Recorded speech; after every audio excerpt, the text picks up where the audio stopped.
Today I'm going to show you how to make an ancient pasta shape using this very antique piece of equipment called a chitarra. Pronto? Allora andiamo a cucinare. Whoa, whoa, yeah.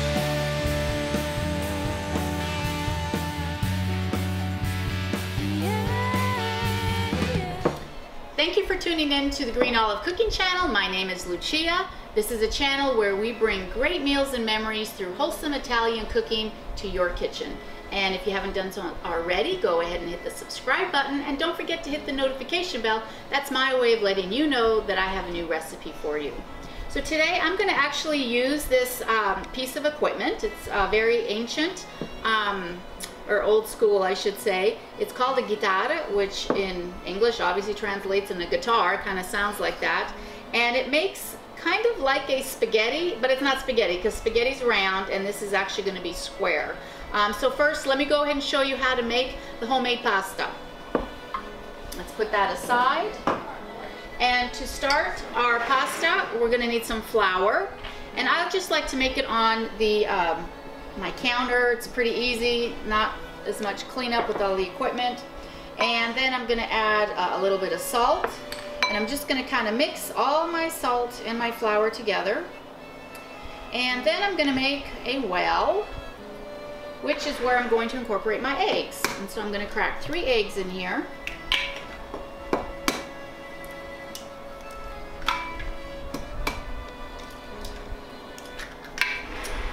And I'm going to add a little bit of olive oil in here as well. Then with the fork, I'm just going to break up my egg yolks and incorporate the olive oil.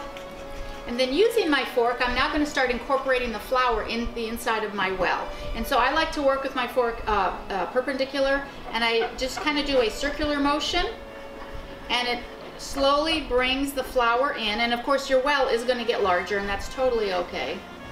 And we're just trying to get all the liquid incorporated so it doesn't go all over the counter.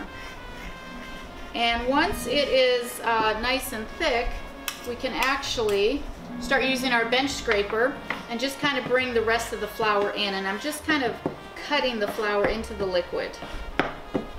Okay, so now all of my liquid is pretty much incorporated. So at this point, I can go ahead and use my hands. And I'm just going to kind of bring the dough together. And there is a way to actually form the dough properly. And so now that it's together, don't worry about it looking neat or not having all the flour there. What you want to do is you want to take the dough, fold it in half, and of course it falls apart, and it's going to do that in the beginning. And you want to push away using the palm of your hands. You don't want to push down, you actually want to push away. You want to take it again, give it a quarter turn, fold it in half, and push away. And just continue this process. And like I said, don't worry about all the crumbs that are falling, because as the dough starts coming together, it will make a nice ball. And the reason that it's important for you to push away and not down is because we've got 2 proteins in here, gliadin and glutenine, and they're very curly in their own structure and they don't sit well together. But what we need to do is have the gliadin and the glutenine come together as one. And so by pushing the dough out, we're actually kind of stretching those proteins. If you want to think of like a piece of paper that you've crumpled up and thrown away, and you're like, oh, I need that piece of paper, and you take it out of the trash and you kind of do this to get all the wrinkles out. That's kind of what we're doing with the gliadin and the glutenine. And what happens is when you get gliadin and glutenine to come together, that is how gluten is formed. And the gluten is what gives you that nice chewy texture when you eat bread or pasta. So that's why it's important to push out, because we are helping form that gluten. And as you can see, it's coming together. I have a few more stragglers, so I'll just push them in the middle, and then I will just start working the dough. Now your dough, if it doesn't need all the flour, it won't take all the flour, so don't worry if all the flour is not gathered up. It will take what it needs. And you just want to keep doing this until you get a nice smooth dough. And I will show you what that looks like as soon as I'm done. Should only take a couple minutes. Okay, we're back now. I rolled out the dough. You can see how beautiful it looks. I let it rest for about a half hour and it's nice and smooth. Usually when I let it rest, you can either cover it with a plastic wrap, or I just use a damp cloth and just kind of cover it because you don't want to form a dry crust. And so now we're going to roll our dough out. And my grandmother is here, my Grandma Grace. Ciao, Grandma. Yeah. Okay, so mo fa la pasta. La pasta. Yes, okay. So I have a pasta machine here, and we've got a dial that helps adjust for the thickness, and this is just a hand pasta machine. If you didn't have one of these, you could use a rolling pin and do it by hand. I've taken about a quarter of the dough, and it might seem like a quarter is like not much, but when you start rolling it out, you'll see how it gets really big. And so I've started on 0 on the particular brand that I have, and I'm just going to put it in here, and let me just crank it out. I put a little bit of flour so it doesn't stick. We get a little bit more flour, and we're going to go down a notch.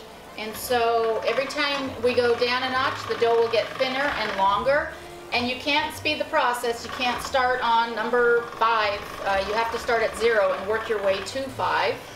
So Grandma, you made a lot of homemade pasta growing up, right? Yeah, sempre la pasta facevamo. Yep, always the pasta, she said. Mangiavamo la pasta di casa. Yep, that's all they ever ate was homemade La pasta. pasta cattata non si poteva cattare. Yeah, she said you couldn't buy store-bought pasta No. back in the day. She's from Abruzia, and yeah, they made everything from scratch. Now I'm on number 5. I still have one more to go. Oh no, I am on number 6. I'm sorry. And you can see how long the pasta's gotten. So diametz. Yeah. Okay. So we're going to use half of this pasta in our guitarra, and this is the guitarra that I told you we were using. You can see it's got all these strings here. Guardatore. Caratore is what we call it in Italian. Yeah. And so we're going to make the flour. Mettono un poco di farina. Okay. We're going to put lots of flour because we don't want anything to stick Yeah. on both sides, right? Yeah. Okay. Tu vuoi far vedere come fa? Yeah. Okay, so now my grandma's going to show you how to actually use this machine. I'll get the next piece ready. So you lay it on top, and with the rolling pin, you just start cutting. And the dough, the noodles actually, will start to fall on the bottom as you cut through the wire. And like I said, this is a very artisan way of making pasta, but this is how they did it. Because they didn't have the fancy equipment that you can buy now with the attachments that make the spaghetti.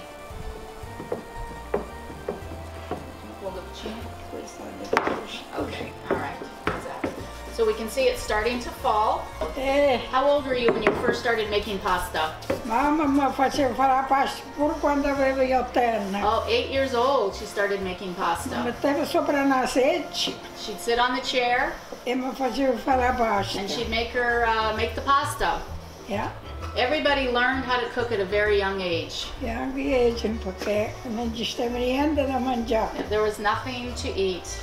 Yeah, we can see it's all fallen through. There we go. We have this beautiful pasta. Sì.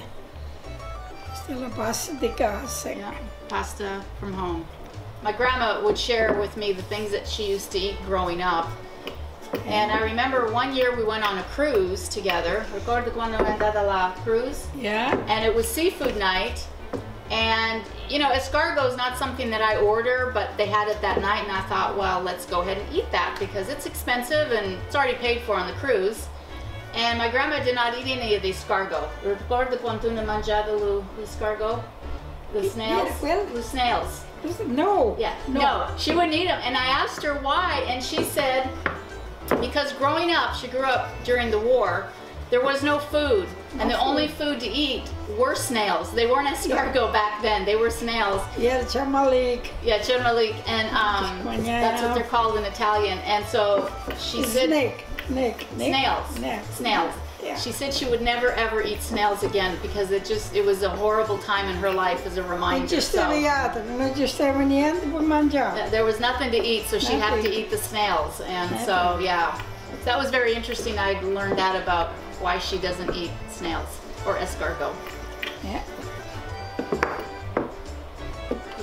That's it. That's it. Another bunch. Yeah, another bunch.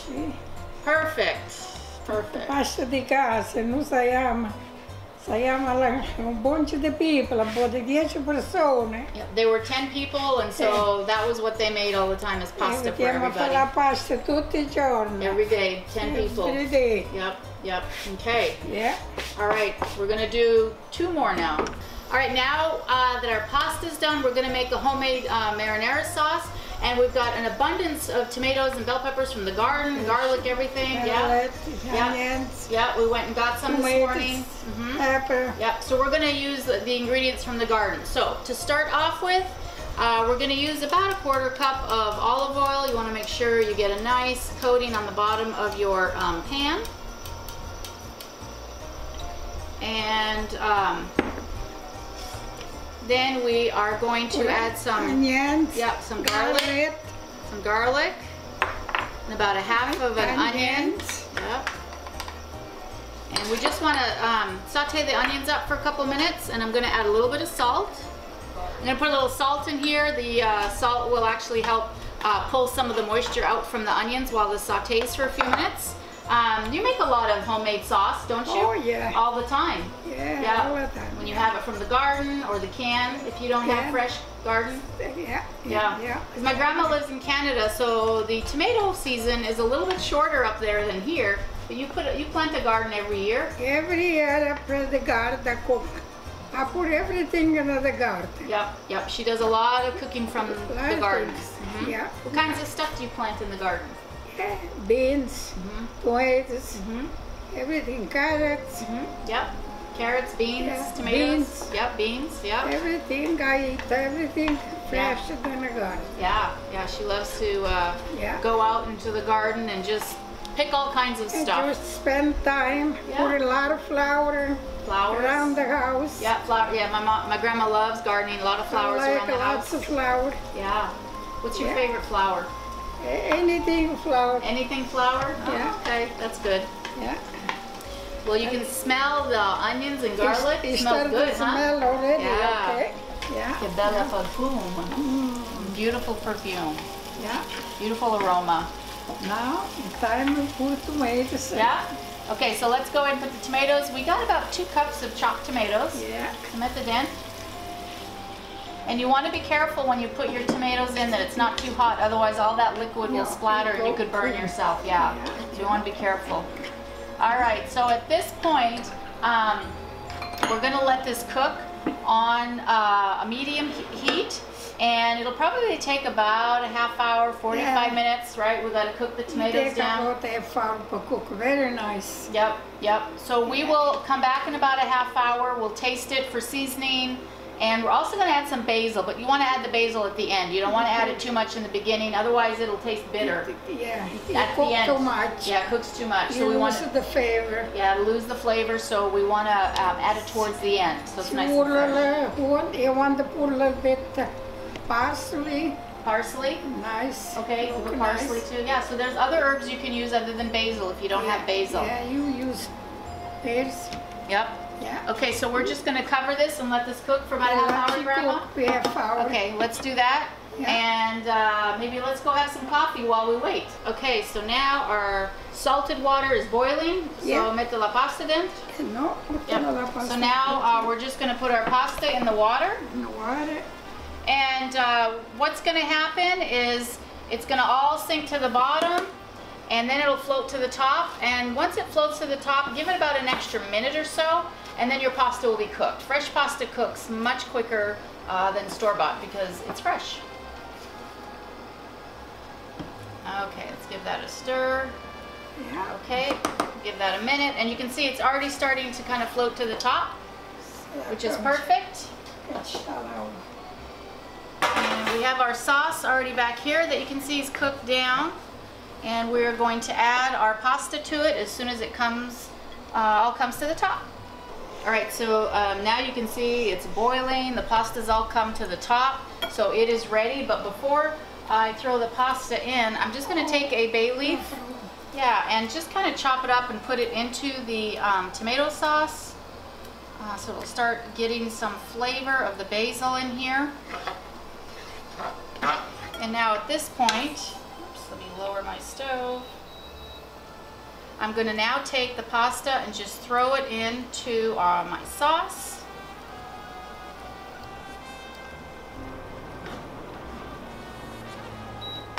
Pasta, I'm just going to take some and put it in our plate. See these beautiful long pasta. Longa pasta. Yeah, nice, huh? Spaghetti. Yeah, Yeah. beautiful. Oh my gosh. Spaghetti fatta in casa. Homemade pasta.